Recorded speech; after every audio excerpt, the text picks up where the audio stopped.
Halo, selamat datang kembali di channel YouTube Regu 4. Kami akan melanjutkan presentasi lanjutan materi Forex.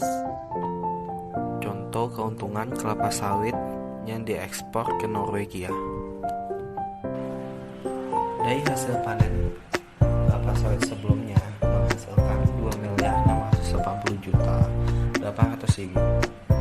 Dan lalu kelapa sawit tersebut diekspor ke Norwegia dan dikenakan ongkos kirim. Ongkos kirim bisa dihitung dengan cara lahan kelapa sawit sebesar 4,17 ton per hektar dikali 1.000 ton per kilo dikali 10.000 ongkos kirim per kilo dan menghasilkan 41.700.000. Jadi total ongkir kelapa sawit ialah 41.700.000.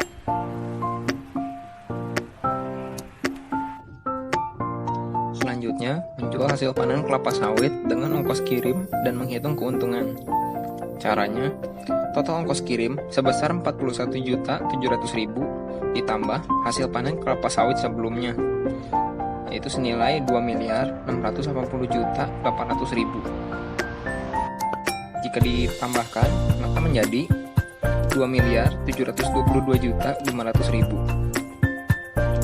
Lalu, harga jual sama dengan total ongkos kirim dibagi profit komoditas, yang dimana harga jual berarti 2.722.500.000 dibagi 30%, yang akan menjadi 816.750.000. Lalu, total harga jual adalah total ongkos kirim ditambah harga jual, yang dimana jika dijumlahkan hasilnya menjadi 3.589.250.000. Setelah mendapat total harga jual kelapa sawit, akan diekspor kelapa sawitnya secara port to port dengan pengiriman selama 3-5 hari.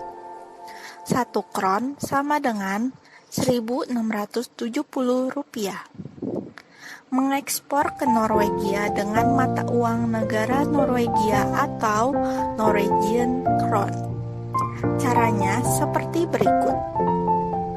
Total harga jual sebesar Rp3.599.250.000 dibagi 1.670.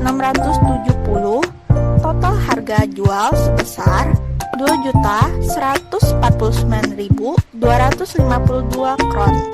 Kebijakan pajak penjualan menggunakan pajak Norwegia dengan cara berikut.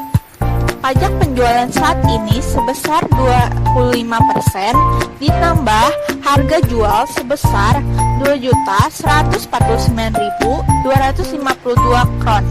Hasilnya jika ditambahkan menjadi Rp537.313 kron. Kebijakan pajak penjualan menggunakan pajak Indonesia dengan cara berikut.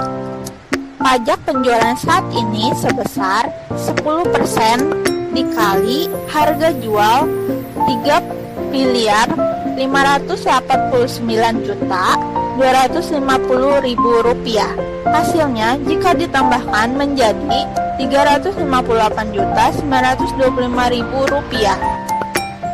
Keuntungan yang didapat menggunakan pajak Norwegia. Hasil harga jual Rp2.149.252 kron ditambah pajak Norwegia Rp537.313 kron, yang hasilnya jika ditambahkan menjadi Rp2.686.564 kron. Keuntungan yang didapat menggunakan pajak Indonesia.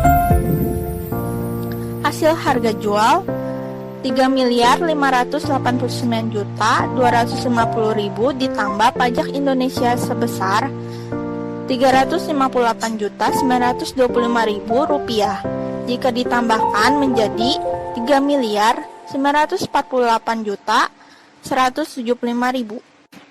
Jadi Keuntungan ekspor komoditas kelapa sawit menggunakan pajak Indonesia sebesar Rp3.948.175.000. Keuntungan ekspor komoditas kelapa sawit menggunakan pajak Norwegia sebesar Rp2.686.564 tron.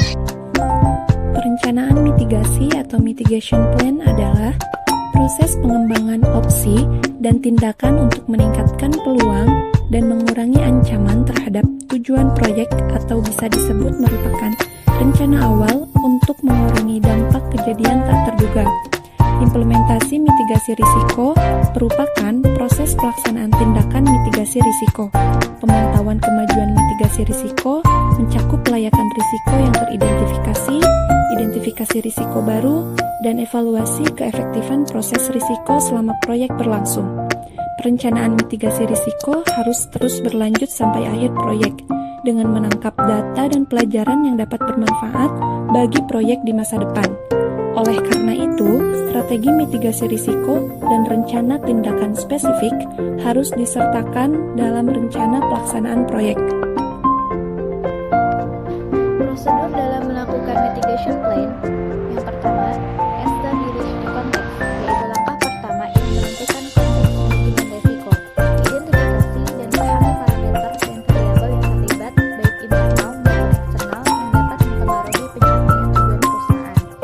Yang kedua, identifikasi risiko, yaitu tahap berikutnya dalam proses meliputi penggunaan data historis, analisis historis, pendapatan yang diinformasikan, saran ahli, dan masukan pemangku kepentingan, mengidentifikasi dan menggambarkan risiko yang dapat mempengaruhi pencapaian tujuan perusahaan.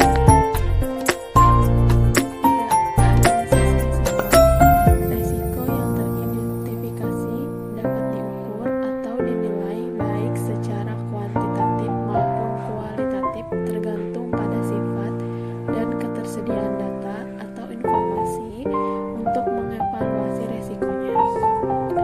Penting untuk memahami nilai intrinsik atau sifat dari resiko sebelum merencanakan strategi mitigasi. 4. Mitigasi. Dalam tahap ini dilakukan mitigasi risiko. Kita melakukan upaya-upaya yang bisa meminimalisir risiko dengan menerapkan strategi yang tepat untuk mengelola risiko adalah kunci pengelolaan risiko karena strategi tersebut menentukan keberhasilan manajemen risiko. Yang kelima, monitor dan kontrol. Dalam step ini, kita harus memantau keefektifan proses manajemen risiko, spesifik risiko, serta penanganan-penanganan apa saja yang digunakan untuk menghadapi risiko. Yang keenam, review dan update. Dalam tahap ini, kita harus memastikan bahwa 5 tahap sebelumnya sudah diterapkan. Setelah kita terapkan, kita harus mereview untuk melihat keberhasilan dalam membuat risk plan management. Jika masih ada hal yang kurang sesuai, bisa diulangi lagi dari langkah pertama, hingga menciptakan risk plan management yang benar-benar tepat dan baik. Contingency plan. Contingency plan atau rencana cadangan adalah rencana yang dirancang untuk memperhitungkan sejumlah kemungkinan kejadian atau keadaan di masa depan, di mana rencana mitigasi adalah langkah untuk mengurangi efek samping. Namanya, contingency plan adalah suatu tindakan alternatif yang dipersiapkan ketika tindakan utama yang direncanakan untuk melakukan sesuatu gagal atau terhambat oleh berbagai faktor. Prosedur membuat contingency plan. Pertama, melakukan identifikasi dan prioritas sumber daya adalah mendata seluruh sumber daya yang ada Anda miliki guna menjalankan bisnis. Yang kedua, menemukan berbagai risiko peristiwa kritis. Temukan berbagai risiko peristiwa kritis yang paling mungkin terjadi pada bisnis dan operasional Anda. Peristiwa kritis ini pun dapat terjadi di lingkungan internal maupun eksternal. Dan yang ketiga, menyisir risiko utama dan membuat skenario. Temukan berbagai hal-hal yang berpotensi menyebabkan kejadian tersebut seperti jumlah anggota tim yang kurang, minimnya tingkat produktivitas, SDM, dan lain-lain. Penerapan mitigation dan contingency plan dalam kelas. Penerapannya yaitu dengan cara pertama-tama membuat suatu perencanaan awal atau mitigation plan yang digunakan untuk melakukan kegiatan belajar mengajar di kelas dengan tujuan untuk memperoleh informasi-informasi mengenai materi pembelajaran dan agar proses belajar menjadi baik, di mana mitigation dan contingency plan ini disetujui oleh seluruh anggota kelas sehingga tidak ada kata tidak sepakat.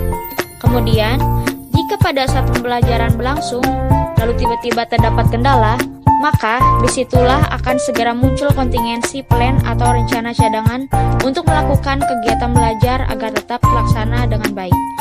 Jadi, pada hal ini, setiap anggota kelas harus mengetahui anggota kelas lainnya juga agar tidak terjadi kesalahan informasi yang dapat menghambat proses belajar.